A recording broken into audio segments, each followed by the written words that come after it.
چارواکي وایي په خیبر پښتونخوا کې د ځانمرګي برید له کبله نه سرتیري وژل شوي. د پاکستان پوځ وایي چې په خیبر پښتونخوا ایالت کې یوه ځانمرګي برید لږ تر لږه 9 سرتیري وژلي او 15 نور یې ټپیان کړي دي.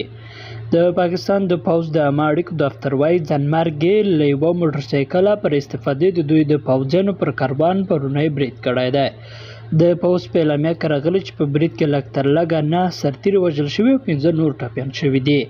د ازادي راډیو مشال څانګې تر دې وړاندې راپور ورکړی و چې د شمالي وزیرستان په قبایلي سیمه جاني خیلو کې د پارون ماښام برید 9 تنه وژلي او د یوه ملکي قراردادي په ګډون یې له 10 ډېر نور ټپیان کړي دي. د پاکستان سرفراز صدراعظم انورالحق کاکړ پر ایکس ټولنیزه شبکه یا پخواني ټویټر دغه برید غندلی او لیکلي دي چې د 9 سرتیرو پر وژنه سخته خواشینی شوی دی. د چارواکو په خبره په دغه برید سره د روان 2023 کال له پیله په شمالي وزیرستان کې پر امنیتي او پوځي سرتیرو د ځانمرګو بریدونو شمېره شپږو ته ورسېده. تر بېګانه وخته پورې د برید مسؤلیت کومې ډلې نه و منلی، خو تر دې وړاندې تحریک طالبان پاکستان تر ډېره د ورته بریدونو مسؤلیت منلی دی. تحریک طالبان پاکستان یا ټي ټي پي له 2022 کال رئیس پاکستان کې پر امنیتي ځواکونو بریدونه ډېر کړي دي.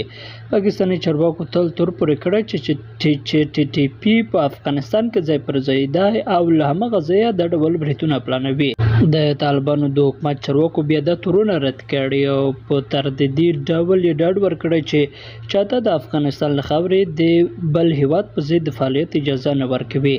د پاکستان د بهرنیو چارو لنډمهالي وزیر جلیل عباس جیلاني د چهارشنبې په ورځ ویلي چې د طالبانو حکومت په پاکستان کې د بریدونو یو شمېر عاملان نیولي دي. قدرمنو لیدونکو له مالته یوه مننه، ښه اوسئ.